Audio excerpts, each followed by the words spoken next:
Halo, perkenalkan nama saya Saida Ahmad dari Prodi Manajemen B. Video ini dibuat untuk memenuhi ulangan tengah semester dari mata kuliah Bahasa Indonesia.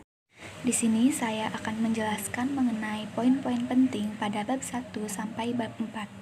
Yang pertama yaitu bab 1 tentang hakikat bahasa Indonesia. Sejarah bahasa Indonesia adalah rentang waktu proses perkembangan bahasa Indonesia dari awal hingga sekarang tidaklah dalam waktu yang singkat, melainkan dalam tahapan waktu yang berabad-abad lamanya. Yang pertama yaitu bahasa Indonesia pada abad ke-7 sampai abad ke-9 sebagai wahana komunikasi. Bahasa yang dimaksudkan tentu tidak terbatas penggunaannya hanya pada lingkup kehidupan beraktivitas di istana, melainkan juga di dunia pendidikan. Dapat diperkirakan bahwa bahasa yang berperan sebagai pengetahuan ketika itu adalah bahasa resmi kerajaan atau negara. Para ahli bersependapat bahwa bahasa resmi yang dimaksudkan itu adalah bahasa Melayu kuno. Kedua, yaitu bahasa Indonesia pada abad ke-14 sampai abad ke-16. Ditemukan sebuah batu nisan dengan aksara Pallawa bertahun 1380 Masehi pada salah satu kuburan 10 raja-raja Pasai di Minye Tujuh, Aceh. Dengan demikian, angka tahun pada batu nisan tersebut dapat dijadikan sebagai batas antara bahasa Melayu kuno dan bahasa Melayu baru.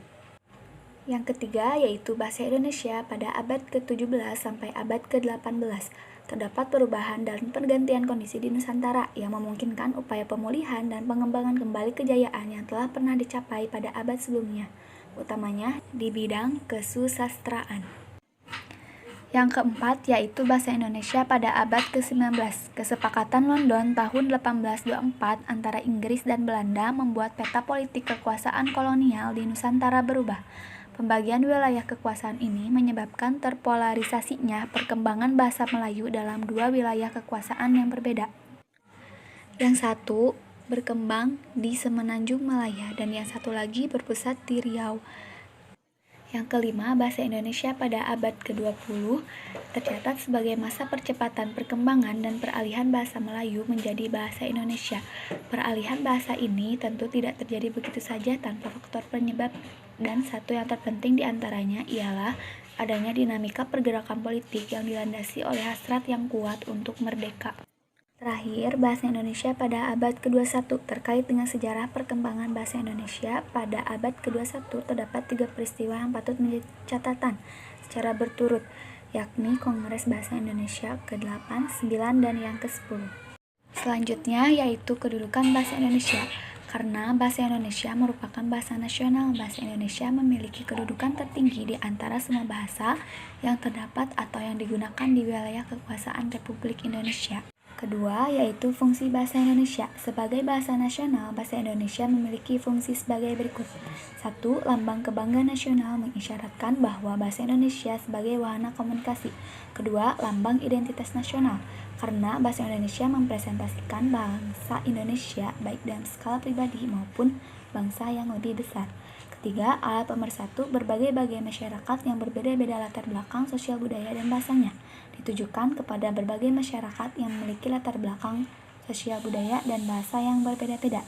Keempat, alat perhubungan antar budaya dan antar daerah. Terkait dengan kondisi kebinekaan budaya kita, masing-masing suku bangsa memiliki budaya yang berbeda. Sebagai bahasa negara, bahasa Indonesia memiliki fungsi sebagai berikut. 1. Bahasa resmi kenegaraan. Digunakan dalam naskah proklamasi kemerdekaan tanggal 17 Agustus 1945.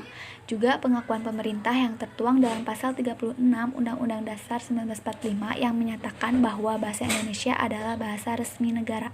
Yang kedua yaitu bahasa pengantar resmi di lembaga-lembaga pendidikan. Digunakan sejak tingkat taman kanak-kanak hingga perguruan tinggi. Ketiga, bahasa resmi di dalam perhubungan pada tingkat nasional untuk kepentingan perencanaan dan pelaksanaan pembangunan serta pemerintahan yang melibatkan antar lembaga.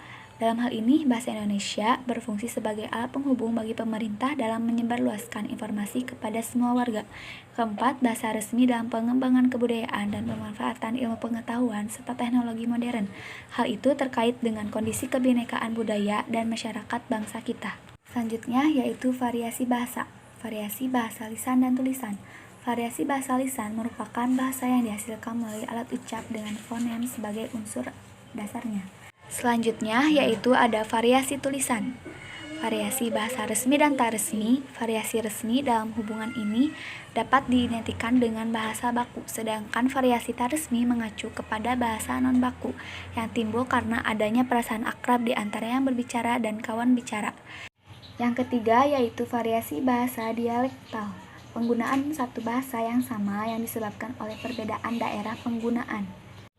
Yang keempat yaitu variasi bahasa kaum terpelajar. Perbedaan itu lebih jelas terlihat pada pelafalan kata-kata bahasa Indonesia yang berasal dari bahasa asing. Yang kelima yaitu variasi bidang khusus. Bidang yang digeluti masing-masing penutur dalam kehidupannya berbeda-beda. Contohnya bidang hukum, ilmu pengetahuan dan teknologi, dan sebagainya. Yang keenam yaitu variasi baku tulis dan baku lisan. Sebutan baku dan tidak baku pada dasarnya merujuk kembali pada variasi lisan dan tulis, yang masing-masing juga memiliki variasi baku dan tidak baku. Selanjutnya yaitu poin-poin penting pada bab 2 tentang ejaan yang disempurnakan. Yang pertama yaitu ejaan yang pernah berlaku di Indonesia. 1.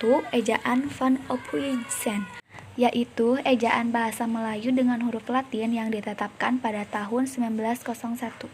Yang kedua yaitu ejaan Sowandi, diresmikan pada tanggal 19 Maret 1947 dan diberi julukan ejaan Republik. Yang ketiga yaitu ejaan Melindo pada akhir tahun 1959. Yang keempat yaitu ejaan Bahasa Indonesia yang disempurnakan atau EYD pada tanggal 16 Agustus 1972.